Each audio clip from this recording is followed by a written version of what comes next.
히든 종목 보도록 하겠습니다. 8,000원대 전고점 부분이 돌파가 됐고 이제 신고가가 나오고 있는 상황입니다.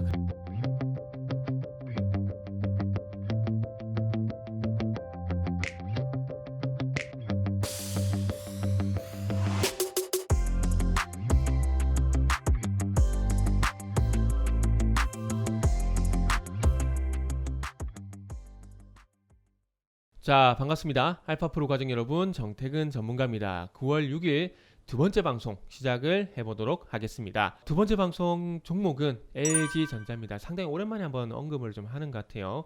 방송 말미에는 또 히든 종목이 공개가 되니까 방송 끝까지 시청을 부탁드립니다. 자, 그럼 한번 시작을 해보도록 하겠습니다. 그리고 방송 보시고 난 이후에는 좋아요, 구독 부탁드릴게요. 자, 그러면 한번 시작을 해보도록 하겠습니다. 자, LG전자. 일단은 그 시작의 출발점은 작년 12월 23일이라 좀 봐야 될 것 같습니다. 지난주 금요일날 애플카에 대한 이슈가 또 나왔죠. 애플카 이슈. 애플이 애플카 제조를 위해 한국 기아 혹은 일본의 도요타와 협력할 것이라는 외신 보도가 연이어 나오고 있다. 애플카 실무진이 LG 및 SK를 방문해 배터리 전략 협력 가능성을 타진한 상태에서 애플카 제조 파트너가 될 완성차 업체가 어디일지 시선이 집중된다. 뭐 이런 겁니다. 그래서 대만 디지타임스에서 나온 기사인데 일단 신빙성은 이따 봐야 될 것 같아요. 신빙성은 일단 이따 봐야 될 것 같고, 그런데 이 애플카 이 외관에 대한 생산을 과연 할지에 대한 부분들은 아직 미지수입니다. 배터리 같은 경우에 애플에서 리튬 인산철 배터리 이거를 채용할 가능성이 높다는 얘기를 했었거든요. 그런데 이 애플과 중국의 협상이 결렬이 됐어요. 그러면서 SK 쪽에 접촉을 했다라는 것은 SK 배터리를 채용할 가능성이 있다라는 겁니다. 그리고 LG 쪽도 접근을 하고 있는데, LG가 아시겠지만 마그나라는 회사와 합작법인을 만들었어요. 이 마그나 같은 경우에는 일단은 자동차 OEM 업체입니다. 이게 자동차가 30만 대 이상 생산을 안 하게 되면은 이 자동차 공장을 만들었을 때 그게 안 맞아요. 수율이 안 맞다 그래야 되나? 손익분기점 손익이 안 맞습니다. 그러니까 돈이 안 돼요. 돈이 30만 대 이하면. 그렇기 때문에 차라리 외주를 주는 게 낫습니다. 그러다 보니까 이 우리나라 현대차처럼 직접적으로 자동차를 생산하는 회사도 있지만은 자동차를 외주에 맡기는 회사들도 있다라는 겁니다. 어쨌든 이 자동차 외관을 누가 만들지에 대한 부분은 아직 몰라요.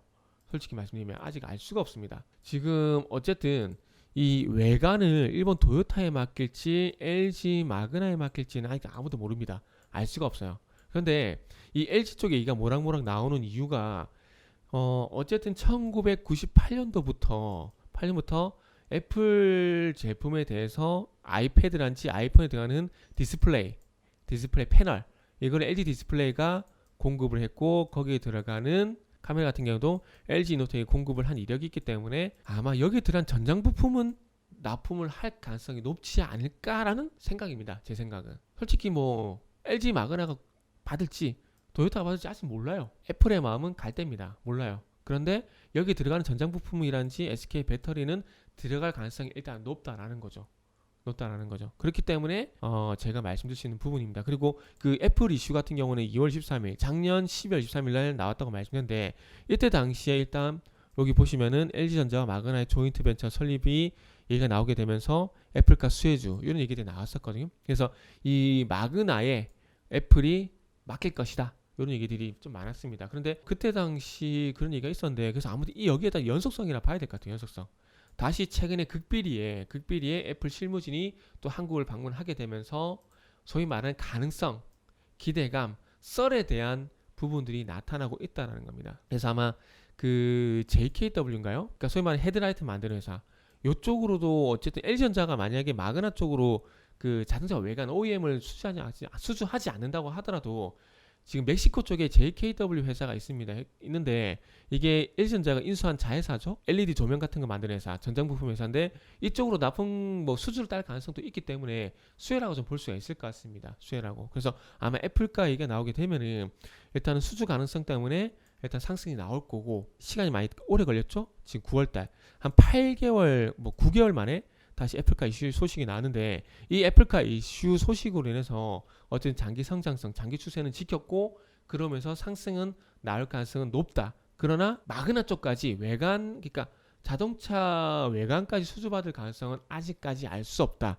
그러나 자회사인 JKW를 통해서 LED라든지 차량용 LED라든지 이런 전장 부품을 납품을 받을 가능성은 높지 않을까. 라고 좀 봐야 되겠습니다. 그래서 일단 어쨌든 뭐 요 부분 상승이 나오게 되면은 한 17만원 부분까지는 상승이 나오지 않을까라는 생각이 좀 들어요. 17만원 부분까지는. 그래서 그렇게 한번 보시고 일단은 TCK 같은 경우에는 추가 하락 가능성, LG전자는 반전 가능성, 여기에 좀 무게중심을 두고 보시면 좋지 않을까라는 말씀을 드리도록 하겠습니다. 자, 결론 났죠? 그래서 12월 23일 날 상승이 나왔었다가 그의 주가가 9개월 동안 쉬었고 다시 이제 애플카 모멘텀이 발생되게 되면서 적어도 17만원 부분까지는 상승이 나올 가능성이 높다. 이렇게 정리를 하도록 하겠습니다. 자, 그리고 히든 종목 보도록 하겠습니다. 8,000원 돌파가 2018년도부터 8,000원 돌파가 이루어지지 않고 있어요. 8,000원이 저항대로 작용이 됐습니다. 그러면서 쭉 조정을 보이다가 2020년 말경부터 이렇게 상승이 나오고 있습니다. 아무래도 뭐 전기차, 그 현대차의 친환경차 여기에 이슈가 좀 반영이 되는 것 같아요. 그래서 8,000원대 전고점 부분이 돌파가 됐고 이제 신고가가 나오고 있는 상황입니다. 그래서 일단 최소한 만원 돌파는 가능하지 않을까?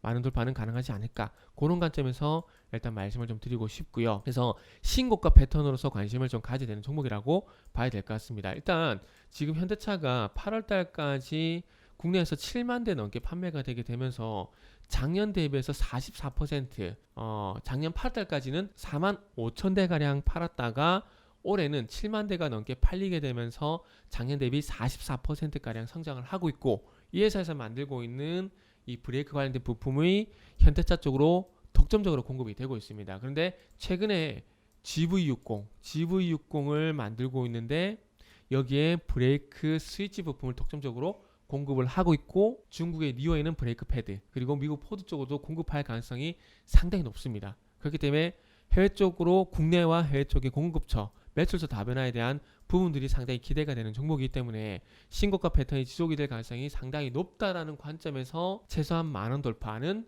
가능하지 않을까라는 말씀을 드리면서 히든 종목 소개를 해드렸습니다. 이 히든 종목은 홈페이지에서 확인이 가능합니다. 오늘 방송은 여기까지 하도록 하겠습니다.